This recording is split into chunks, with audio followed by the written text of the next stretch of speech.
1960kii markii laba ka mid ah Soomaalidu xorowday British Somaliland plus Italian Somaliland waxaa la aasaasay baasaboorkii Soomaaliyeed ee u horeeyay first edition intii ay jirtay dawladii Maxamed Siyaad Barre ee 1969 ilaa 1991kiina waxaa la isticmaali jiray green passport baasaboor cagaaran oo aan biometric ahayn chip lahayn kaas oo ahaa dukumiinti safar oo caadi ah kadib burburkii dawladii dhexe iyo dagaaladii sokeeye ee bilowday 1991kii waxaa meesha ka baxay dawladii dhexe waxaana burburay xafiisyo badan oo kii socdaalku ka mid yahay waxaa adkaatay in baasaboor la daabaco saadalba ma jirine dawladna ma dhaqanayne hadiiba carta shir lagu qabtay 2000 kii imbagaatina ka dambeeyay 2004 markii uu horeysay waxaa la diyaariyay in baasaboorka Soomaaliya loo qaabeeyo qaab elektarooniga iyo hab cusub oo casri ah October 2006 ilaa Febraayo 2007 waxay dawladda ku meelgaarka ahayd ee Soomaaliya ogolaatay in la soo saaro baasaboor elektarooniga e-passport machine readable passport kaas oo ka kooban chipka computerka kaas oo ka amaan badan dukumiintiyadii hore 2007 bilii Febraayo iyo March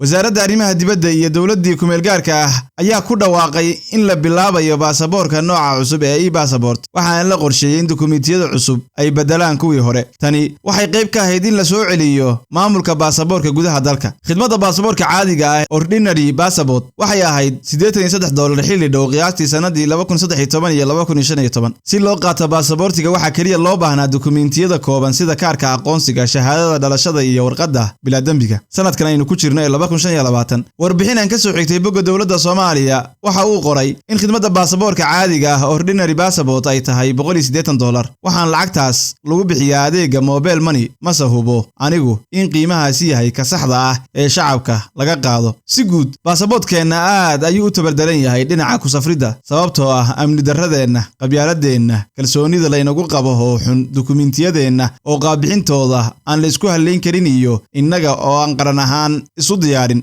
inaynu noqono dad dawladnimada ka dambeeya inkasta oo ay jiraan dadaalo lagu hagaajinayo tusaale ahaan baasaboor biometric ah iyo kor u kaca darajo oo aan ku soo gaarnay baasaboorka 101 annagoo ka nimi 195 haddana caqabadaha gudaha iyo kuwa dibadda weli waa xoogan yihiin xogtii ugu dambeysay ee lagu soo bandhigay bogga passport index waxay muujinaysaa in baasaboorka Soomaaliya uu darajooyin fiican kor u kacay isagoo ka sare maray baasaboorro wadamo dhawaan ka horeeyay waqti xaadirkan waxa aqoonsiga lagu safray ee Soomaaliya uu ku jira kaalinta 101 haddii baasaboorka Soomaaliga awoodiisa hooseysa macnaheedu ma aha inaan la xoojin karin waxaa jira qaabab lagu horumarin karo ama awoodiisa kor lagu qaadi karo waa inay dawladda Soomaaliya qaababka adeegsataa kor u qaadida baasaboorka Soomaaliya waa hawl diblomaasiyadeed amni sumcad dhisid iyo joogteyn u baahan waa hawl muddo qaadan karta balse la gaari karo haddii la helo hoggaan leh aragti dheer iyo nidaam dawladeed oo daahfuran baasaboorku ma aha warqad oo kaliya waa calaamad muujinaysa sida dunidu u aragto qarannimada haddii Soomaaliya xasisho oo ay ammaan noqoto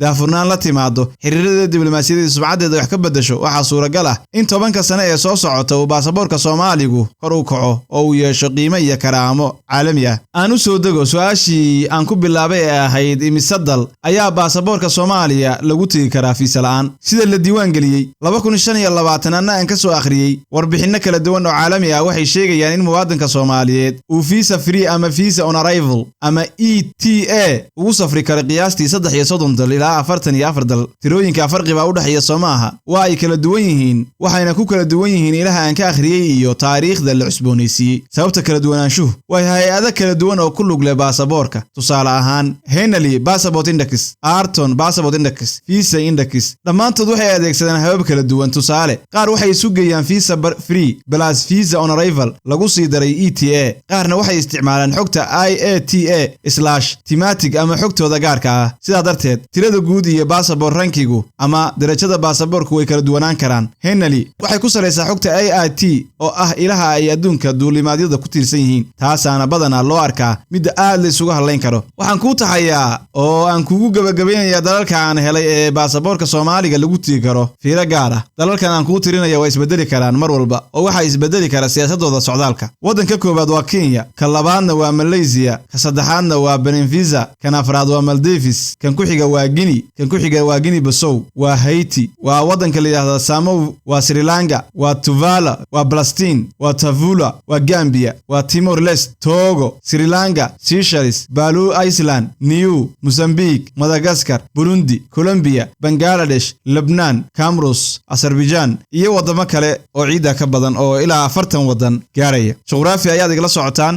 madal lagu soo gudbiyo tagtadii taariikhdii iyo juqraafiga guud ahaan Soomaaliya iyo adduunka. Haddii aad nagu cusub tahay boga follow sar haddaad nala socotayna like iyo share bay isugu darsi u gaar saaxiibo badan YouTube-kana subscribe-ka ka iloobin. Nabadino teeriyo kulanti dambe.